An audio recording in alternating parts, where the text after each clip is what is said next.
Felon, tariffs, markets. Why? We have so many questions about what's happening, and I wanted to sort of give you my perspective about what we're about to face. Donald Trump's policies may be remembered as his policies, but remember, he was running from prison, not for office. So these policies are actually policies of those who wrote Project 2025 and other extremists who want to create a white Christian nation out of America. Donald has no policy position that he stands for very long. If it suits him, he's for it. If not, he couldn't care less. He is free and not going to prison ever.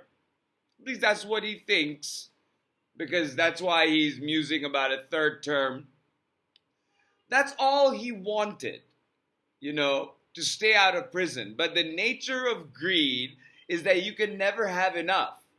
Also, such is the same of the nature of vengeance and hate. And these are all vices that Donald Trump very much embodies. All these vices render for us the dictator-like figure we have with Donald Trump. Now he has power, and he will keep wanting more and more. It doesn't matter who he hurts, doesn't matter what he breaks. He will try more and more to break norms, customs, traditions, and the law itself. He's already sort of tiptoeing that line of disregarding federal court orders until the Supreme Court has something to say. So not giving deference to the lower courts. So he will try to break down our constitutional structure, which is what he's trying to do with effectively shrugging away any ruling from any court other than the Supreme Court. For now, he hasn't defied the Supreme Court. That doesn't mean that he's not going to. He's going to kill the Constitution. That's his goal. And he's well on his way with his words and his actions, with everything from the third term nonsense to birthright citizenship, to immigration, to education, to science and research, to history itself and our libraries and our museums. It's happening already. But the more acute thing that's happening in front of us are his tariffs. So just today, just a little while ago, Donald Trump says he will tariff drug companies. And while he tariffs drug companies, Bobby Jr. is taking away infectious disease prevention and treatment grants from states. That includes everything from tuberculosis, measles, rubella, to HIV. This will impact the health of communities throughout the country, specifically in poor neighborhoods and in rural towns. They'll lose basic funding for treatment for infectious diseases. And people will have to pay for their meds. With tariffs on drugs, that price will also go up. So it will mean countless will die because they cannot afford the medicine. And we are seeing the tariffs take hold and what the market's response is with every little word or even propaganda that comes out of the right. Because there was that little spike there was this recovery when the fake news, this time it's actually wrong news, it's false information, that Donald Trump was considering a 90-day pause on all tariffs except for China. Well, no, because the tariffs went into effect just a few hours ago.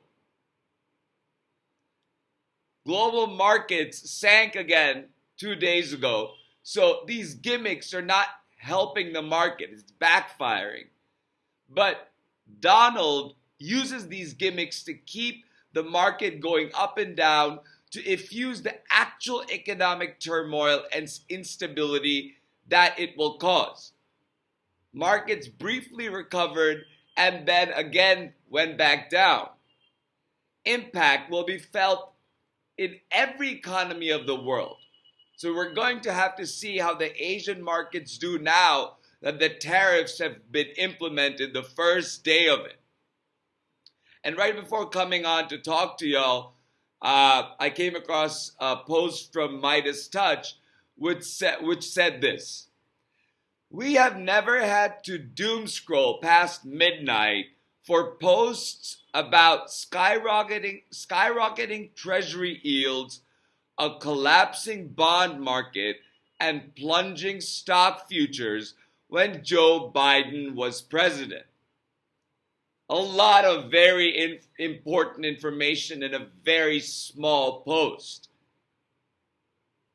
And Midas Touch does this well, where they give you the information that you need without really putting frills on it. So while we're sitting in this mess, let's not also forget, well, let's first be cognizant of the market and the volatility and the instability that is coming. Conserve for it. But also not forget history, recent history of what it was like under President Biden. President Biden gave us his all and then some.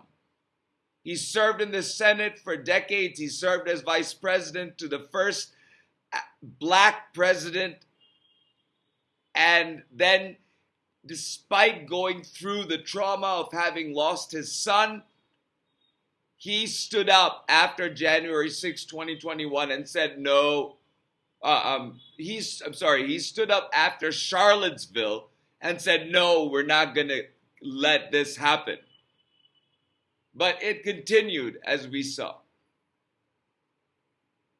President Biden gave us his all, but the people wanted something else. I remember the first months of the Biden administration. It wasn't like this. Biden brought down the volatility. Biden was calm and resolute in how to handle the crises he had to handle, both economic and health, by ramping up funding and personnel.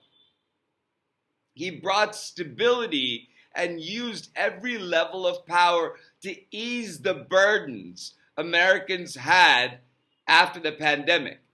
He sent out checks to Americans without worrying about having his signature on it. He got working on economic policies and bringing into reality the Infrastructure Act, the Inflation Reduction Act, the CHIPS Act.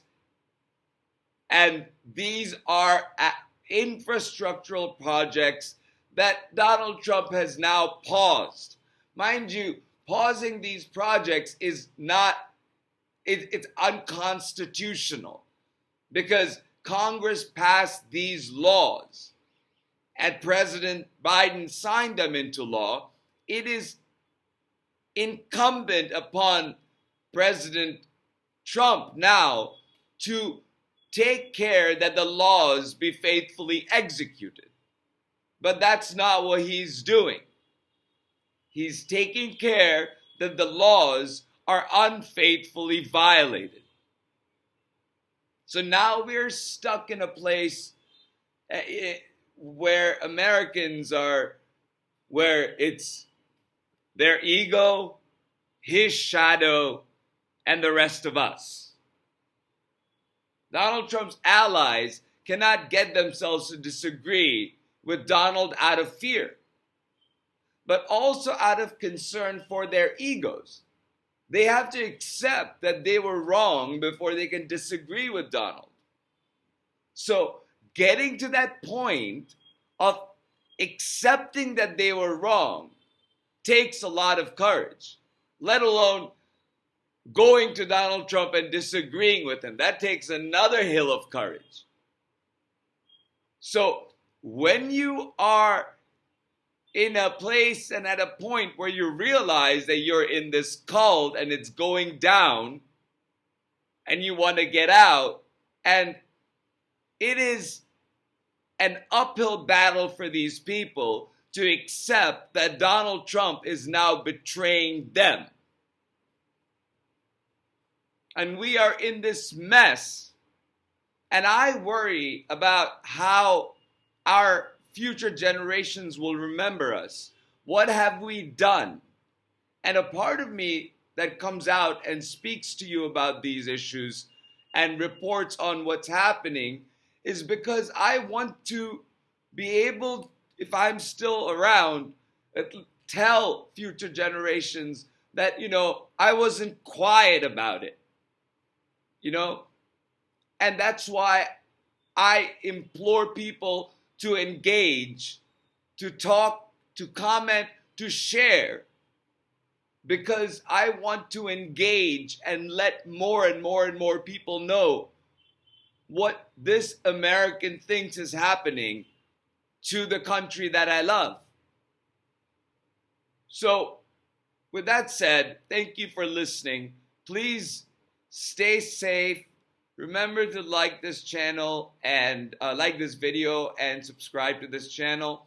I'm trying to come on every day. There's always a lot to talk about, and I try to do my bit by getting you the information that I can both put it in my mind and wrap my mind around it, and also to be able to tell you the story in a way that is easy to understand. At least for me, that helps me, keep a semblance of sort of sanity, that we are not going quiet. We're not becoming complacent. I haven't grown complacent yet. Yeah, I'm sometimes disappointed by how few views I get. That's there. But I'm not defeated in the battle for our republic. And I'm going to keep on raising my voice and doing what little bit I can, incremental, to be able to add my voice to the chorus of millions of Americans who are now rising up and waking up. It's never too late for you to wake up. It's never too late for you to have the courage to see that you've made a mistake. It's never too late to come out and say, okay, how can we fix this? So when others who were hardcore MAGA, they start protesting and they start realizing that they've been duped, don't be cold towards them. Show them some grace if they are now realizing their mistakes. I'm not saying hordes of them are going to come at us asking for an apology or apologizing, not asking for an apology, apologizing for being so wrong. That's not what we're expecting. But if they come, we don't reject them because of their mistakes. They came to us, and that took a lot of courage as well. So with that said, thank you very much for listening, and I will talk to you soon.